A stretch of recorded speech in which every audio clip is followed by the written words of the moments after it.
So you guys know about the glute bridges, right? Well, you know, they always talk about the glute bridges as being a really great exercise to help strengthen your glutes and build up a good low back and all this stuff, but I'm going to tell you what right now.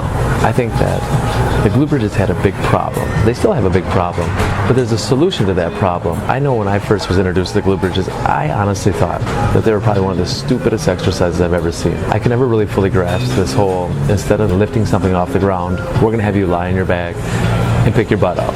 It made no sense to me. It was almost insulting to tell somebody, hey, we don't want you to do this exercise, so instead of that, you're going to do this modification.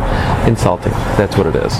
You top that off like you walk into an exercise class and you see a whole bunch of people doing glute bridges together. It almost feels like this kind of shady R-rated movie that you shouldn't be watching. We instructed people incorrectly when it came to the bridges.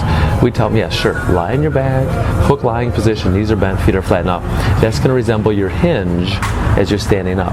Now, when you extend your hips, bringing your glutes off the ground, that will be your extension. That'll be when you lift your object off the floor. Now, we're asking you to lift your hips up off the ground. We're not really telling you how to. We're just giving you that task. Make sure your butt gets up, squeeze your glutes, whatever that is, and return back and repeat as fast as you can. Go ahead. So a lot of people, when they do this, they don't get that glute engagement that they're actually looking for, and then therefore your glutes don't get strong. It's not going to carry over to your everyday life. There's nothing wrong with the glute bridge. I mean, nothing should be labeled good or bad. It's just what I found out personally is that the glute bridge was incomplete, meaning we're just using part of our body. We need to get that full engagement. We need to have full participation of the body. So enter in our favorite tool, the ultimate sandbag.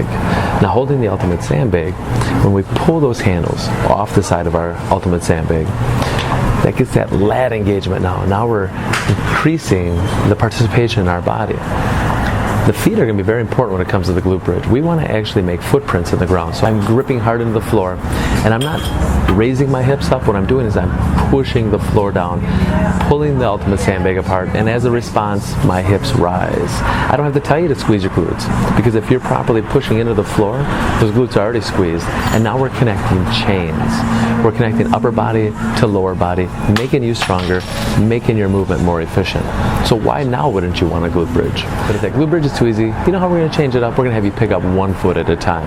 Task versus intent. Just lift up your leg, try not to let your hips dip, and if they do, well, just get better at it. Now as I use the ultimate sandbag, I pull those handles apart, I press hard into the ground with my foot, that leg rises up as a result. This drill has become a lot more than it once was, just by the simple addition of an ultimate sandbag and all those layers that you can add on. But we don't want to be too creative where we just start programming and making it look cool.